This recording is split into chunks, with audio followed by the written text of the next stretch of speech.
வந்திருக்கிற அனைத்து நெஞ்சங்களுக்கு என்னோட மாலை வணக்கம். பத்திரிகை நண்பர்களுக்கு எல்லோருக்கும் முதல்ல பேச ஆரம்பிக்கிறதுக்கு முன்னாடி இந்த மாதிரி மேடையை 19 வருஷம் தாண்டி 20வது வருஷத்தில் எனக்கு மறுபடியும் அமைச்சு கொடுத்த உங்களோட அன்புக்கும் அனைத்து தெய்வங்களுக்கும் என்னோட வணக்கத்தை நான் தெரிவிச்சுக்கிறேன். என்னோட நன்றியை நான் தெரிவிச்சுக்கிறேன். நான் கடமைப்பட்டிருக்கேன். ஏன்னா ஒரு சாதாரண பயணம் இல்லை. திடீர்னு சொன்னாங்க 19 வருஷம் ஆச்சு, 20வது வருஷம்ன்ட்டு. சத்தியமாக அந்த எண்ணிக்கையெல்லாம் பார்க்குறது இல்லை, உங்களோட அன்பு தான் பார்த்துட்டு வந்தது. ஏன்னா ஒவ்வொரு நடிகரோட வாழ்க்கை எப்போவுமே அப்படி மேலோட்டமாக போகிறது இல்லை. ஸ்டாக் மார்க்கெட் மாதிரி டிப்பாகவும் மேலே போகும். ஆனால் அந்த சோர்வடையும் போது மேலே போகும்போது போடா போய்கிட்டே இருடா அப்படின்னு சொல்கிறது நீங்கள் தான். ஆடியன்ஸ் நீங்கள் திரையரங்கத்துக்கு இந்த நடிகை நல்லா அடுத்த படம் நல்லா பண்ணுவான் அப்படின்ற நம்பிக்கை கொடுக்கும்போது தான் ஒவ்வொரு திரைப்படத்தில் மறுபடியும் உழைச்சி போகிறது ஒரு விஷயம் இருக்குது. ஸோ இன்றைக்கி ரத்னம் திரைப்படம் வருகிற வெள்ளிக்கிழமை ஏப்ரல் 26 ரிலீஸ் ஆக போகுது. அதுக்கு முன்னாடி உங்கள்கிட்ட படத்தை பற்றி சொல்கிறதுக்கு முன்னாடி நாளைக்கு ஏப்ரல் 19 முக்கியமான நாள், ஓட்டு போட வேண்டிய நாள். கண்டிப்பாக நீங்கள் எல்லோரும் போய் தயவு செஞ்சு இன்றைக்கி எப்படி நீங்கள் பொறுமையாக எல்லோரும் பேசிகிட்டு இருக்கிறத காத்து நீங்கள் உட்காந்து பார்த்தீங்களோ அதே மாதிரி நாளைக்கு நிற்க வேண்டிய சூழ்நிலை. கண்டிப்பாக வெயில் அடிக்கும், கண்டிப்பாக நீளமான கியூ இருக்கும். ஆனால் வாக்குப்பதிவுன்றது ரொம்ப முக்கியம். இன்றைக்கி வேணாம் அடுத்த வெள்ளிக்கிழமை பார்த்துக்கலான்றது திரைப்படம். ஆனால் அன்றைக்கி ஓட்டு போயிட்டு அன்றைக்கி தான் நீங்கள் ஓட்டு போடணும். மறுபடியும் பார்த்துக்கலாம், அடுத்த 5 வருஷம் கழித்து பார்த்துக்கலான்னு மட்டும் யோசிக்காதீங்க தயவு செஞ்சு. ஏன்னா சிட்டியில் எப்போவுமே குறைவாக இருக்கும் ஓட்டு பதிவு. எப்போவுமே கிராமத்தில் 70% இருக்கும், சிட்டியில் நகரத்தில் தான் 50% இருக்கும். ஃபஸ்ட் டைம் ஓட்டர்ஸ் வேறு 10 லட்சம் ஓட்டர்ஸ் இந்த வாட்டி இருக்காங்க. எல்லோரும் நீங்கள் ஓட்டு போடணும். அது எனக்கு அதுக்கான விஷயம் அடுத்தது அப்புறம் சொல்கிறேன். ஒரு இன்ஸ்பிரேஷனான ஒரு விஷயம் இன்றைக்கி நான் நடந்தது காலம்பரை. இது கண்டிப்பாக இந்த வெள்ளிக்கிழமை அடுத்த நாளைக்கு மறக்காமல் ஓட்டு போட்டுருங்க. அதே மாதிரி அடுத்த வெள்ளிக்கிழமை சம்மர் ஹாலிடேஸ் தொடங்குது. 26ஆம் தேதி ரத்னம் திரைப்படம் வரப்போகுது. இந்த பயணம், இந்த திரைப்படம் ரத்னம் ஏன் அப்படின்றது எல்லாரும் கேட்பாங்க. எனக்கு மார்க் ஆண்டனி ஒரு மிகப்பெரிய ஒரு திருப்புமுனை கொடுத்தது. தனஞ்சயன் சார் சொன்ன மாதிரி ஒரு 100 கோடி கிளப் அப்படின்றது ஒரு ஹீரோவுக்கு எப்போவுமே ஒரு அந்தஸ்து கொடுக்குறது. இவன் அவ்வளோதான் எப்போவுமே சொல்கிறது தான். சினிமா துறையில் அதிகமாக இவன் இதுக்கு மேலே போக முடியாது, இது அவ்வளோதான். அதுக்கப்புறம் டக்குன்னு ஒரு இயக்குனரோட போகும்போது, ஏங்க இந்த நேரத்தில் இந்த இயக்குனரோட எதுக்குங்க நீங்கள் பண்ணுறீங்க, அந்த ஆதிக்கோட எதுக்குங்க பண்ணுறீங்கன்னு. ஏங்க எனக்கு கண்டென்ட் பிடிச்சிருக்கு, கண்டிப்பாக அந்த கண்டென்ட் எனக்கு நல்ல இல்லைங்க ரிஸ்க் எடுக்கிறீங்கன்னு. பரவாயில்ல, நல்ல கண்டென்ட்டுக்கு ரிஸ்க் எடுக்கிறது தப்பு கிடையாதுன்னு. ஆனால் நீங்கள் தான் முன் வரிசையில் நீங்கள் அவனோட டேட் வாங்க போகிறீங்க. அடுத்து இந்த படம் ரிலீஸ் ஆகும் போதுன்னு சொன்னேன். அவங்க தான் ஆதிக்கு பின்னாடி இன்றைக்கி ஆதிக்கு ஒரு நல்ல ஃப்யூச்சர் கிடச்சிச்சு. அதுதான் எனக்கு ரொம்ப சந்தோஷம். என் தம்பிக்கு ஒரு நல்ல ஃப்யூச்சர் கிடச்சிச்சு மார்க் ஆண்டனியில்.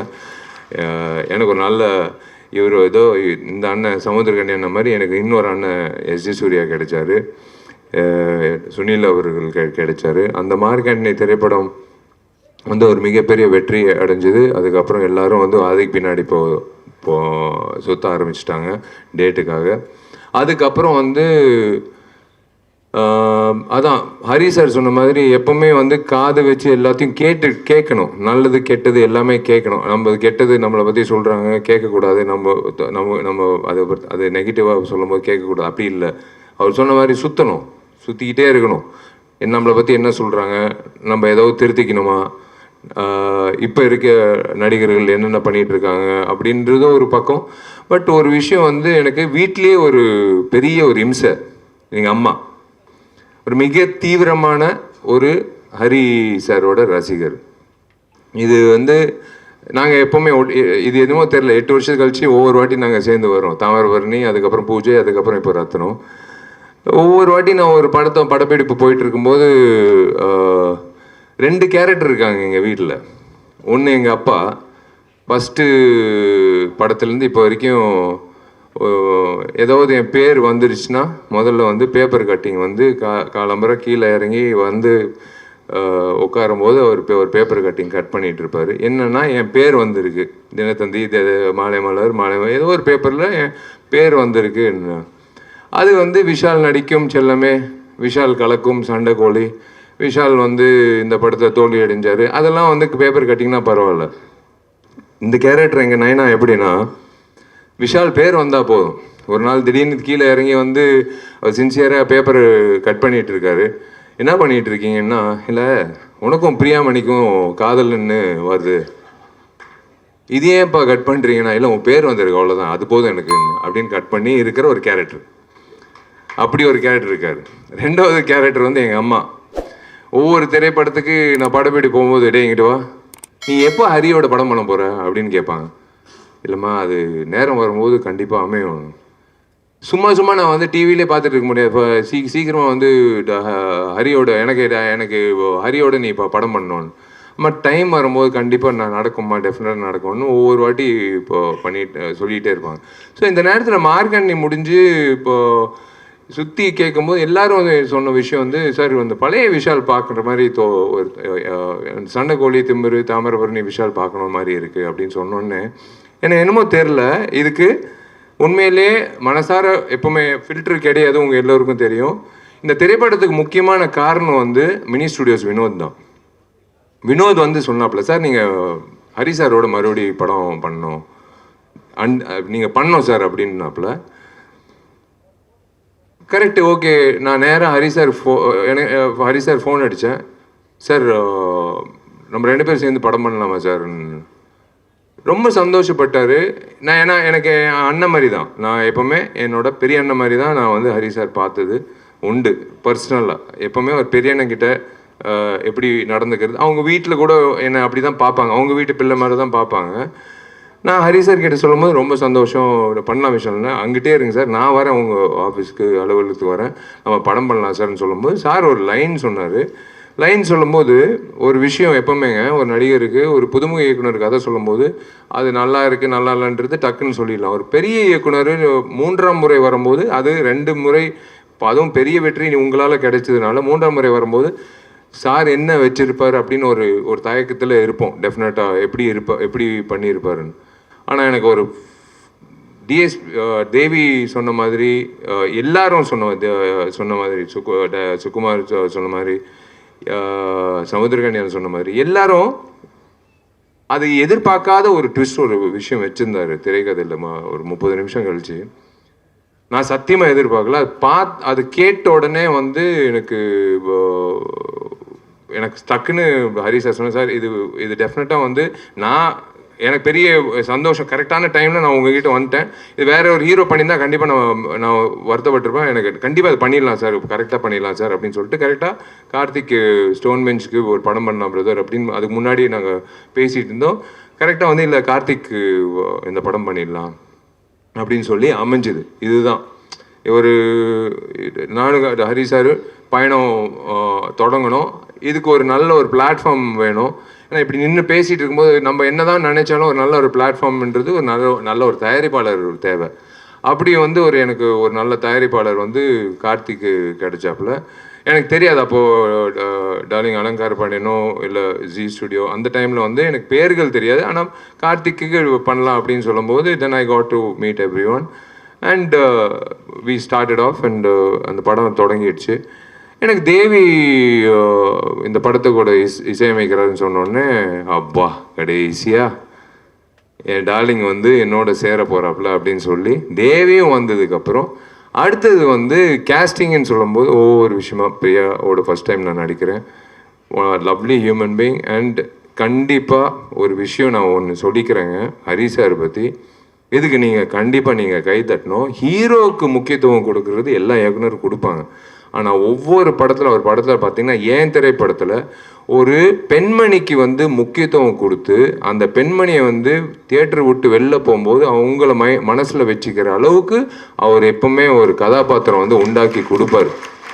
அதுதான் ஒரு படத்தோட வெற்றி. ஹீரோ வந்தான், சண்டை போட்டான், லவ் பண்ணான், கல்யாணம் பண்ணிட்டான், அதுக்கப்புறம் படம் முடிஞ்சு அப்படி இல்லை. அந்த கதாநாயகிக்கு என்ன கதாபாத்திரன்றது என் கேரியரில் நான் நிறைய படங்கள் பார்த்துருக்கேன். அவ்வளோ வலுவான ஒரு கதாபாத்திரம் ஒரு கதாநாயகிக்கு ஒரு கிடைச்சிச்சுன்னா, அந்த கதாநாயகின்ட்டு இல்லை, அந்த பெண்மணிக்கு அந்த கேரக்டர் கிடைச்சிச்சுன்னா அது மிகப்பெரிய அளவில் பேசப்படும். இந்த நேரத்தில் வந்து சமுத்திரக்கனி அண்ணன் வராரு அப்படின்னு சொன்னோன்னே எனக்கு சூப்பர், ஓகே அண்ணன், both are born to different mothers, அவ்வளோதான். என்னோட அண்ணன், என்ன வேணாலும் அவர்கிட்ட போய் பேசலாம், கட்டி பிடிச்சி அழுவலாம், சிரிக்கலாம், என்ன வேணாலும். ஏன்னா அவர் ஒரு விஷயம் சொன்னார் கேட்கும்போது, நானும் விஷாலும் ஒன்று பேசிகிட்டு இருக்கோம் அப்படின்றது. நாங்கள் சில விஷயங்கள் சில கதைகள் கேட்கும்போது மறந்துடுவோம்.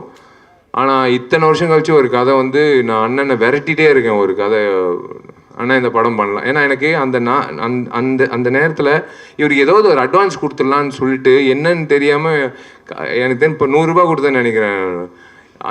1:30 மணிக்கு நைட்டு ஒரு கதை சொல்லும்போது பல வருஷம் ஆச்சு. அண்ணா என்ன வச்சுக்குவாங்கண்ணா, யார் எந்த ஹீரோ நீங்கள் சந்திச்சிடாதீங்க, நான் தான் இந்த படம் பண்ணுறேன் அப்படின்னு சொல்லி நான் அதுக்காக தான் காத்துட்டு இருக்கேன். இப்போ தனஞ்சயன் சார் சொன்ன மாதிரி அடுத்தடுத்து போகணும்னு சொல்கிறாருல்ல, அதுக்கு வந்து முன்னுதாரணமாக வந்து நான் ஏங்கிட்டு இருக்கிற ஒரு விஷயம் வந்து, ஏன்னா எல்லா நடிகர்களும் எல்லா இயக்குநர்களும் நடிகர்கள் ஆகும்போது எங்களை மாதிரி நடிகர்கள் வந்து நாங்கள் இயக்குனர் தான் ஆகணும், வேறு வழி இல்லை. அதனால தான் துப்பாரிவேலன் 2ல் வந்து நான் இயக்குனராக 25 வருஷோட கனவு நினைவாகுது. அது நினைவாகுது, அது வருது, அது ரொம்ப சந்தோஷப்படுறேன். ஃபஸ்ட்டு வாழ்க்கையில் யோசிச்ச ஒரு விஷயம் என்னவா நான் ஆகணுன்றது, அது வந்து இயக்குனர் ஆகணும்னு நினச்சி அப்பா கிட்ட சொல்லி அம்மா கிட்ட சொல்லி இன்றைக்கி வந்து அது தேங்க்ஸ் டு மிஷ்கின் சார் அந்த கனவை வந்து முன்னாடியே கொண்டு வந்ததுக்கு. அண்ட் எனக்கு யோகி பாபு படத்தில் இருக்கார், ரொம்ப சந்தோஷம். ஆல்ரெடி அவரோட நடிச்சிருக்கேன். அவரோட இருக்கிற ஒரு விஷயம் எனக்கு என்னென்னா, ஐ லவ் பாசிட்டிவ் பீப்புள். எனக்கு ரொம்ப பிடிச்ச விஷயம் என்னென்னா, அவரோட ஒய்ஃப் வந்து என் தங்கச்சி மாதிரி தான். நான் வீட்டுக்கு போகும்போது நான் எப்போவுமே சொல்லுவேன், நான் வீட்டுக்கு வரேன் டார்லிங், சாப்பிட்றதுக்கு வரேன். எப்போ வீட்டுக்கு போனாலும் அங்கிட்டு கொஞ்சம் நேரம் உட்காந்துட்டு போகலான்னு தோணும். என்னமோ தெரில, ஒரு நிம்மதியான ஒரு இடத்துல, கோயிலில் தான் அப்படி தோணும். ஒரு நிம்மதியான ஒரு இடத்துல ஒரு உறவினர் வீட்டில் உட்காந்துட்டு போகிற மாதிரி இருக்கும். அந்த யோகி பாபு வீட்டுக்கு போகும்போதெல்லாம் யோகி பாபு கிட்ட அதாவது சினிமா தாண்டி வந்து நிறைய நட்புகள் வந்து நீண்ட நாட்கள் போய்கிட்டே இருக்கும். எங்கிட்ட இருந்தாலும் அவர் எப்படி இருக்காரு, அவர் என்ன பண்ணிட்டு இருக்காரு, அவர் நல்லா இருக்காரா அப்படின்னு நினைக்கிற நான், எனக்கு தெரியும் கண்டிப்பாக அவர் எப்பவுமே நினச்சிட்டு இருக்கிற ஒரு நபர். அந்த மாதிரி எல்லாரும் வரும்போது எனக்கு சுகுமார் டிஓபி அப்படின்னு வரும்போது உண்மையிலே சிவபரிகாரம்ல நாங்கள் 2 பேர் சந்திக்கும் போது அன்றைக்கி நான் தொடர்ந்த நட்பு. இன்றைக்கி வந்து மாமேன்னு 2 பேர் பேசிக்கிறது. அதுதான் என் வாட்ஸ்அப்பில் நாங்கள் 2 பேர் சொன்னதே கிடையாது. Sukumar has done a fabulous job. அதான் சொன்னேன்ல, ஒரு ஹரி வந்து பிறக்கும் போதே அவங்க அப்பா அம்மா வந்து அவருக்கு ஹரின்னு பேர் வச்சாங்க. ஏன்னா அவர் ஹரியாக வந்து கண்டிப்பாக வந்து வாழ்க்கையில் வந்து முன்னேற்றம், ஹரின்றது முன்னேற்றம் தான். அந்த முன்னேற்றத்துக்கான உழைப்புன்றது முக்கியம். அதுதான் ஹரி சார். சாதாரணமாக 3 படங்கள், 3வது படம் வெற்றி கூட்டணி அப்படியெல்லாம் அதெல்லாம் அப்படி எடுத்து வச்சிடலாங்க. ஆனால் இவரோட நான் வேலை செய்யும்போது எனக்கு ஒரு விஷயம் வந்து, நான் என் வாழ்க்கையை நான் ஓப்பனாக சொல்கிறேன், இந்த திரைப்படத்தில் என்னோட வாழ்க்கையோட போக்கு வந்து நான் மாற்றிக்கிட்டு இப்படி தான் இருக்கணும், என் வாழ்க்கை இப்படி தான் நான் வந்து வாழணும், இப்படி வாழ்ந்தால் தான் நான் நீண்ட நாட்கள் நான் போக முடியும் அப்படின்ட்டு இவரோட எனர்ஜி, இவரோட விஷயங்கள். விஷால் நாளைக்கு காலைல 7 மணிக்கு ஷார்ட் நோ ப்ராப்ளம் சார், 5 மணி கூட வச்சுக்கலாம் சார், நான் வரேன். அது என்னமோ தெரியல, அவருக்காக நான் வரணும்னு, அவருக்காக நான் உழைக்கணும், அவருக்காக நான் ஏதோ எனக்கு காசு கார்த்திக் கொடுத்தாப்புல அதுக்காக அப்படியெல்லாம் இல்லை. ஹரி சார் சொன்னால் கரெக்டாக இருக்கும், ஹரி சார் சொன்னால் உழைப்புக்கு ஏற்ற மாதிரி பலன் உண்டு அப்படின்னு எனக்கு தெரியும்.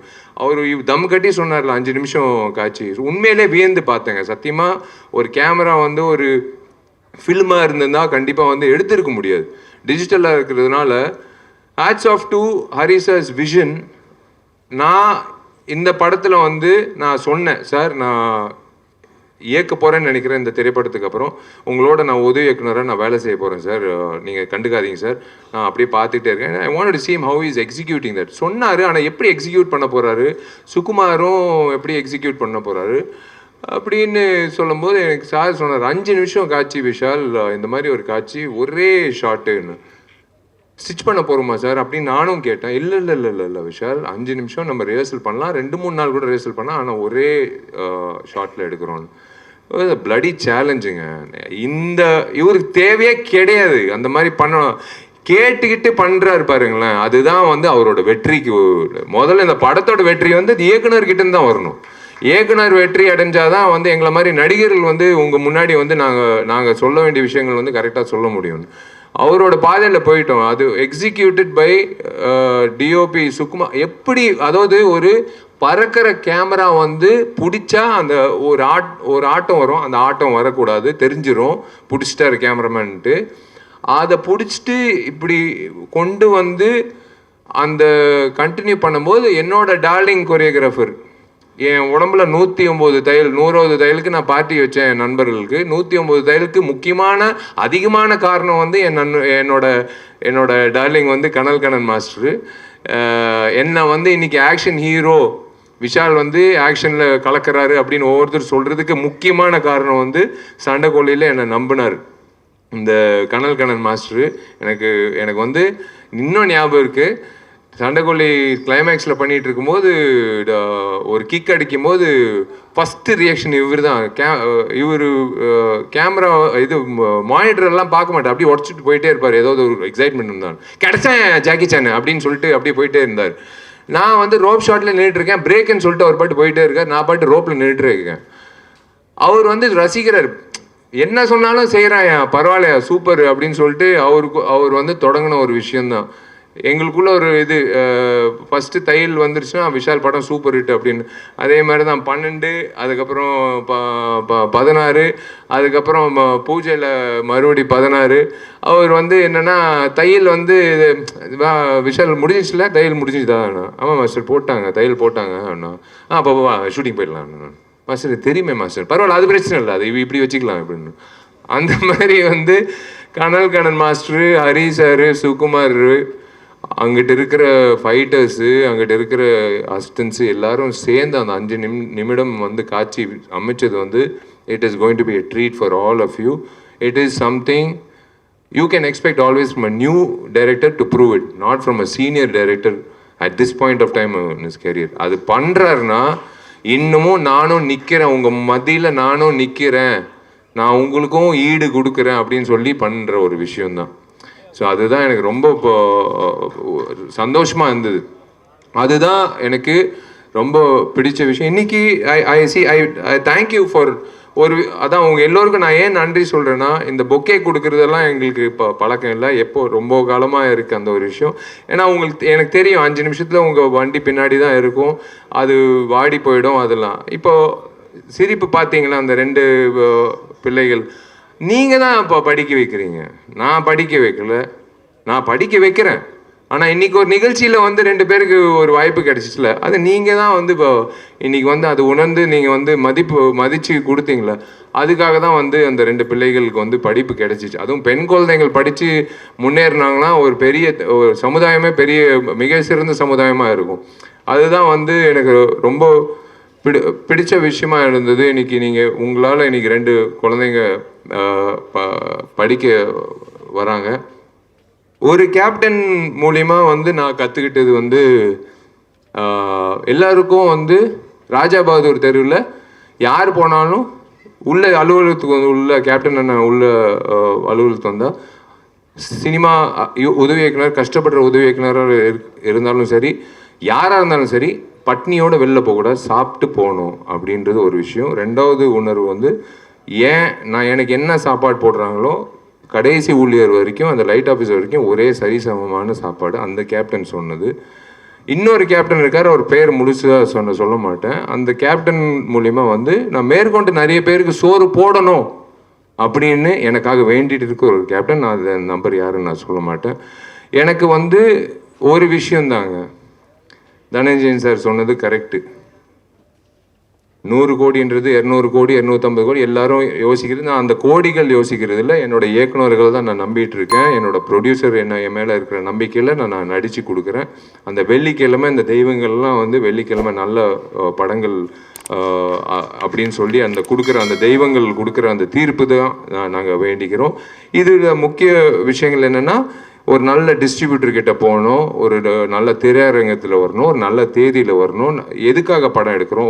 ஒரு குடும்பத்துக்காக. குடும்பம் எப்போ போவாங்க? விடுமுறையில், பிள்ளைகளுக்கெல்லாம் எக்ஸாம் முடிஞ்சதுக்கப்புறம். அதே மாதிரி தான் இன்றைக்கி வந்து என்னோடய விநியோகஸ்தர்கள் எப்போவுமே ஒரு நல்ல படம் வந்தால் யோசிக்கிறது சில பேர் தான். அப்போலேருந்து எங்கிட்ட இருக்கிற சீனு என்னோட நண்பர், பிரதர்னே சொல்வேன், நண்பர்கள், என்னோட வெல்விஷர் லக்ஷ்மண் அவர்கள் இருக்கார், இன்னிப்பா இந்த திரைப்படம் நம்பி வாங்கின சதீஷ் அவர்கள், என்ன நிறைய பேர், மன்னார் அவர்கள், எஸ்பிக்சர் சீனு, இது எல்லாமே திருப்பூர் சுப்பிரமணியம் அண்ணன், எல்லாரும் வந்து நான் ஏன் வந்து அண்ணன் இது நான் ஒரு உரிமையோட இந்த படம் வந்து பண்ணிடுங்க அப்படின்னு ஏன் சொல்கிறேன்னா, எனக்கு ஒரு நம்பிக்கை, என் மேலே இருக்கிற நம்பிக்கை அவங்களுக்கு இருக்குது. அதே மாதிரி தான் இப்போ தொடங்கிட்டு போயிட்டே இருக்குது. ஸோ அதனால் ஒரு நல்ல திரையரங்கத்தில் வர்றதுக்கான வாய்ப்பு கொடுக்குற அத்தனை விநியோகஸ்தர்களுக்கும் திரையரங்க உரிமையாளர்களுக்கும் என்னோட நன்றி தெரிவிச்சுக்கிறேன். மீனா அவர்களுக்கும் நான் நன்றி தெரிவிச்சுக்கிறேன். பிவிஆருக்கு இந்த விஷயத்தில் வந்து தனஞ்சயன் சார் சொன்னது அதான். 2 நாள் முன்னாடி நான் பேசினது வந்து காரசாரமாக இருக்குது, அதனால் தள்ளி போச்சுன்னு. இந்த ஒரே விஷயந்தாங்க, சினிமாவில் அவர் சொன்ன ஒரு விஷயம் கடைசியாக சொன்னார், அதுதான் முன்னாடி சொல்லணும். ஒரு சின்ன படம் வருதுன்னு சொன்னார் பாருங்களேன், அதுக்கு தான் நான் போராடிட்டு இருக்கேன். என் படம் ரத்தனத்துக்காக நான் போராடல. என் படம் ரத்னம் வந்து கண்டிப்பாக நாங்கள் நேர்மையாக எடுத்திருக்கோம், கண்டிப்பாக வந்து கிடைக்கும். பெரிய படங்களுக்கு எப்போவுமே வந்து ஒரு இடம் இருக்குது. கண்டிப்பாக வந்து நாங்கள் போராடுறது வந்து அந்த ஒவ்வொரு வருஷமும் காத்துக்கிட்டு இருக்காங்க பாருங்களேன், சின்ன படங்கள் வந்து தியேட்டரில் வந்து அவங்களுக்கும் ஒரு வாய்ப்பு கிடைக்கணும் இல்லைங்க, கஷ்டப்படுறாங்க இல்லைங்க. அதுக்காக தான் வந்து அறிவுரை சொல்கிறோம், வெயிட் பண்ணுங்கள், கொஞ்சம் பொறுமையாக. அவங்க சில நேரத்தில் கான்ட்ரவர்ஷியல் நினைக்கிறாங்க நான் சொல்கிறது. இப்போ தனஞ்சய் சார் சொன்னார் பாருங்களேன், அந்த தேதியில் வந்து ஒரு படம் தள்ளி போச்சுன்னு. நான் அந்த படம் தள்ளி போகிறதுக்காக நான் பேசலை. எல்லோருக்கும் வாய்ப்பு இருக்கு இந்த சினிமா துறையில். எல்லா வெள்ளிக்கிழமை எல்லா சினிமாவும் ஒன்று தான். அது பெரிய படம் சின்ன படம்ன்று நிர்ணயிக்கிறது மக்கள். நடுவில் இருக்கிறவங்க கிடையாது. நடுவில் இருக்கிறவங்க யாருக்குமே அந்த உரிமை கிடையாது. சின்ன திரைப்படங்கள் வாழணும். அவரோட திரைப்படம் 150 இல்லை 300 ஸ்க்ரீன் கூட கொடுக்கணும். ஏன்னா அந்த படம் நல்லா இருந்தால் கண்டிப்பாக அது வந்து 500 ஸ்க்ரீன் கூட வரும். அது தப்பே கிடையாது. நம்ம ஒரு வட்டத்துக்குள்ளே நம்ம போகக்கூடாது. நம்ம ஒரு விஷயத்துக்காக பயந்து யாருமே சினிமாவை வந்து cannot own cinemas for every one. நான் தான் அது கற்றுக்கிட்ட ஒரு விஷயம். அதனால தான் வந்து நான் ஒரு விஷயத்த வந்து என் ஆதாயத்தை நான் கொட்டிக்கிட்டேன். ஏன்னா நான் உழைச்சிருக்கேங்க, நான் வந்து என் தயாரிப்பாளர் வந்து வட்டி கட்டுறாரு. நான் திரும்பவும் சொல்கிறேன், என் தயாரிப்பாளர் முகத்தை நான் பார்க்கணும். ஒவ்வொரு வாட்டி நான் பார்க்கும்போது அந்த தயாரிப்பாளர் ஜெயிக்கணுன்றதுக்காக தான் நாங்கள்லாம் உழைக்கிறோம். அந்த தயாரிப்பாளர் ஜெயிச்சாதான் மேற்கொண்டு இன்னொரு தயாரிப்பாளர் கதிரேசன் சார் எத்தனை வருஷமாக வெயிட் பண்ணிட்டு இருக்காரு எனக்காக திரைப்படம் அவரோட நான் பயணிக்கணும். நானும் ஆசைப்படுறேன், அவரும் ஆசைப்படுறோம். கரெக்டான திரைப்படம், கரெக்டான ஒரு இயக்குனர்ன்றது. எல்லா இயக்குனர்களும் எல்லா தயாரிப்பாளர்களும் யோசிக்கிற விஷயம் அது ஒன்று தான். அதுக்காக தான் நான் இந்த படம் வந்து தள்ளி போகிறதுக்கெல்லாம் இல்லை, அப்படியெல்லாம் நான் எதுவும் பேசல. இருக்கிற உண்மையை வந்து எனக்கு தெரியலங்க. எங்கள் அப்பா அம்மா கற்றுக் கொடுத்த விஷயங்க எனக்கு தெரியாது. ஃபில்டர்லாம் கிடையாது. எங்கள் வீட்டில் தண்ணி உள்ளே வந்துருச்சுன்னா, எங்கள் அம்மா அழுதுச்சுன்னா நான் கண்டிப்பாக நான் சொல்லுவேன். அண்ணா நகர்லேயே தண்ணி வந்துருச்சுன்னா அப்போ உங்கள் வீட்டில் வந்து தண்ணி வரும்ல, அதுக்கு தான் நான் வந்து நான் சொன்னேன். நான் சும்மா வந்து என்னோட எமோஷன் வந்து ப்ரமோஷனுக்காக நான் பயன்படுத்துறது கிடையாது. சத்தியமாக நான் சொல்கிறேன், என்னோட எமோஷன் வந்து நான் சத்தியமாக நான் ஒரு சராசரி மனிதனா, நான் ஒரு வாக்காளராக இந்த நாட்டு குடிமகனாக நான் வந்து நான் பதிவு பண்ணுறேன், அவ்வளோதான். அது சில நேரத்தில் சில பேர் கோவப்படுங்க. ஆனால் நான் சொல்கிறது உண்மை தான். நிறைய பேர் சொல்லுவாங்க அது உண்மை தான். அதுக்காக தான் நான் சொல்கிறேன். அரசியல் இருந்ததே தனஞ்சய் சார் சொன்ன மாதிரி கேட்டது நான் சொன்னது. நான் இப்போவும் சொல்கிறேன், 26 வந்து நான் வரக்கூடாது நான் வேண்டிக்கிறேன். நீங்கள் பூர்த்தி செஞ்சுருங்க. நல்ல விஷயங்கள் நீங்கள் செஞ்சிட்டிங்கன்னா எங்களை மாதிரி ஆட்கள் ஏங்க அரசியல்வாதிகள் நடிகர்லாம் மாறும்போது நடிகர்கள் ஏங்க அரசியல்வாதியாக மாறக்கூடாது? அதுதான் நான் சொல்கிறேன். நீங்கள் நல்லது செஞ்சிட்டிங்கன்னா நாங்கள் எதுக்குங்க இன்னொரு கொடியை வச்சுக்கிட்டு நாங்கள் வந்து ஆட்டிக்கிட்டு இருக்கணும்? நல்லது செய்கிறதுக்கு வந்து என்ஜிஓ வந்து யாருக்காவது வேவ் லென்த் மிஸ் ஆகுதா? எல்லா என்ஜிஓ வந்து ஒரே உணர்வு தான், எல்லாருக்கும் நல்லது செய்யணுன்றது. ஆனால் ஏன் கட்சிகள் மட்டும் வந்து வெவ்வேறு மேனிஃபெஸ்டோ வெவ்வேறு? அப்படி இல்லை. எல்லாருக்கும் என்ன ஒரு குறிக்கோள், நல்லது செய்யணும்னு. நான் வந்து ஹரி சார் படத்தில் நடிக்கும்போது வில்லாத்தி குளத்தில் வந்து நான் போய் எனக்கு அந்த நேரத்தில் அந்த வாய்ப்பு கிடைச்சிச்சு, கடவுள் கொடுத்த வாய்ப்பு. அந்த நேரத்தில் அந்த இடத்துல தண்ணி குடிநீருங்க, சாதாரண குடிநீர். இப்போ டேப் ஓப்பன் பண்ணி பல் தேய்க்கும் போது கூட எனக்கு பயமாக இருக்குது. அது மூடி அது அது அது கரெக்டாக பயன்படுத்தணும், அந்த தண்ணியை இப்போ வேஸ்ட் பண்ணக்கூடாது. ஏன்னா அந்த கிராமத்தில் பார்த்த ஒரு விஷயந்தான். அதுதான் வந்து நாங்கள் வந்து ஆதகங்கள்லாம் நாங்கள் சொல்கிறது. இன்னைக்கு கூட காலையில் வந்து 7 மணி ஃப்ளைட்டில் நான் போயிருந்தேன். ஒரு அபூர்வமான ஒரு விஷயம் நான் பார்த்துருக்க முடியாது. 12 மணிக்கு ஃப்ளைட்டில் போனதுனால தான் ஒரு அபூர்வமான ஒரு விஷயம் நடந்தது. அது ஒரு நல்ல ஒரு மனிதர் சந்திக்கிறதுக்கான ஒரு வாய்ப்பு கிடைச்சிது. அவங்க பேர் அபூர்வா தான். அவங்களும் வந்து நல்லது செய்யணும் அப்படின்னு சொல்லிட்டு சொல்லும்போது பேசும்போது எனக்கு ஒரு விஷயம் தோணுச்சு. கடவுளாக பார்த்து கொடுத்த ஒரு சந்தர்ப்பம். இந்த பெண்மணியை வந்து பார்க்கறது, நம்ம உழைக்கிறோம்னு சொல்லிட்டு இருக்கோமே, அதை தாண்டி ஒருத்தர் அவங்களோட உழைப்பு சொல்லும்போது நம்ம இனிமேல் சொல்லக்கூடாது நம்மளோட உழைப்பை பற்றி அப்படின்னு நினைக்கிற ஒரு விஷயம் வந்து கடவுளாக பார்த்து என்னை வந்து போகிற போக்கில் வந்து எல்லாரையும் சந்திக்கிறதுக்கு ஒரு வாய்ப்பு கிடைக்குது. அதுக்கு தான் நான் சொல்கிறேன். ஸோ எனக்கு வந்து நல்ல சம்பளம் வந்து கார்த்திக் கொடுத்துருக்காரு. நான் அதில் வந்து நல்லது செய்கிறேன். உங்களுக்கே தெரியும், அரசியலுக்கு வந்தால் ஒரு எம்எல்ஏக்கு என்ன மாதம் கிடைக்குது, ஒரு எம்எல்ஏக்கு வந்து 12 மாதத்தில் எப்படி, கண்டிப்பாக கம்மியாக தான் கிடைக்கும். கண்டிப்பாக வந்து எல்லாத்தையும் இழந்து தான் போகணும். எல்லாமே தெரியும் சார். I know definitely. அதுக்குள்ளே நீங்கள் உங்கள் விஷயத்த நீங்கள் பண்ணிட்டீங்கன்னா நாங்கள் வந்து இதே மாதிரி ரத்தனத்தை மாதிரி இன்னும் பெரிய ரத்தனங்களாக கொடுத்துக்கிட்டே இருப்போம். உங்களை சந்தோஷப்படுத்துவோம். அவங்கவுங்க வேலை அவங்கவுங்க பண்ணணும் அப்படின்றது உங்கள் கையில் தான் இருக்குது. அதுதான் நான் சொல்லுவேன். என் கையில் இருக்கிறது ஒரே ஒரு விஷயந்தான். இது வந்து கண்டிப்பாக நான் நாளைக்கு ஓட்டு போட்டுருவேன். அந்த மாதிரி நீங்களும் ஓட்டு போட்டுருங்க. இந்த இடத்துல வந்து ரொம்ப ரொம்ப நன்றி. எல்லோருக்கும் நான் ஒரு விஷயம் நான் சொல்கிறேன். எல்லாரும் சொல்கிறது வாங்க திரையரங்குக்கு வந்து இப்போ படம் பாருங்கன்னு. ஆனால் கண்டிப்பாக நான் உங்களை மறுபடியும் இந்த வருஷம் கடைசியில் மறுபடியும் இன்னொரு திரைப்படத்தில் நான் ப்ரமோஷனில் வந்து உங்களை தைரியமாக நான் சந்திப்பேன். மார்க் ஆண்டனி சொன்னது நடக்கலைன்னா நான் இன்றைக்கி வந்து இந்த ஃபங்க்ஷனே வந்து அட்டென்ட் பண்ணியிருக்க மாட்டேன். ஏன்னா தைரியமாக என்னால் இப்போ உங்களை சந்திக்க முடியாது. சொன்ன விஷயங்கள் மார்க் ஆண்டனி இருந்ததுனால தான் நீங்கள் வந்து 100 கோடிக்கு நீங்கள் கொண்டு வந்து சேர்த்துட்டீங்க. அதனால தான் இன்றைக்கும் நான் சொல்கிறேன், ஹரி சார் உழைப்பு, விஷால் இல்லை, அதெல்லாம் ஓகே. ஹரி என்ற இயக்குனரோட உழைப்புல நாங்கெல்லாம் வந்து அந்த யூனிவர்ஸ், இஸ் எ யூனிவர்ஸ். அந்த யூனிவர்ஸ்ல நாங்கெல்லாம் ஒரு பிளானட்ஸாக வந்து நாங்கள் வந்து கரெக்டான அலைன்மெண்ட்ல வந்து உங்களுக்கு ஒரு கேலக்சியான ஒரு பயங்கரமான ஒரு என்டர்டெயின்மெண்ட் வேல்யூ ஏப்ரல் 26 உங்களுக்காக காத்துட்டு இருக்கு. ரொம்ப ரொம்ப நன்றி. நீங்கள் தேங்க்யூ சப்னா, தேங்க்யூ. இந்த சட்டை மாற்றுற விஷயம் வந்து கண்டிப்பாக வந்து என்னால் முடியாது. என்னால் ஒரு இன்டர்வியூலேயே வந்து அத்தனை சட்டை வந்து மாற்றணும்னு சொல்லிட்டு நின்றுட்டுருப்பாப்புல காஸ்டியூமர். முடியாதுங்க, ஒரே சட்டை தான். ஆனால் ஓயாமல் சட்டை ஆனால் சூப்பராக இது எங்கிட்டு வாங்குறாருன்னு மட்டும் நான் கேட்கணுங்க. ஏன்னா அதுதான் நான் ஃபஸ்ட்டு கேட்கணும். என்னோட டார்லிங் நிக்கிலுக்கு வந்து நான் நன்றி தெரிவிச்சுக்கிறேன். Is been there since long time with me. அதை பார்த்தீங்களா, 3வது சட்டை. இப்போ அதுக்குள்ளே நீங்கள் வந்து ப்ரெஸ் மீட் முடியறதுக்குள்ளே 4வது சட்டை. என்ன காஸ்டியூம் வந்து நானும் ஹீரோயின் மாற்றணும்னு அவசியம் கிடையாது, இவரே மாற்றிடுவார். ஸோ இந்த நேரத்தில் வந்து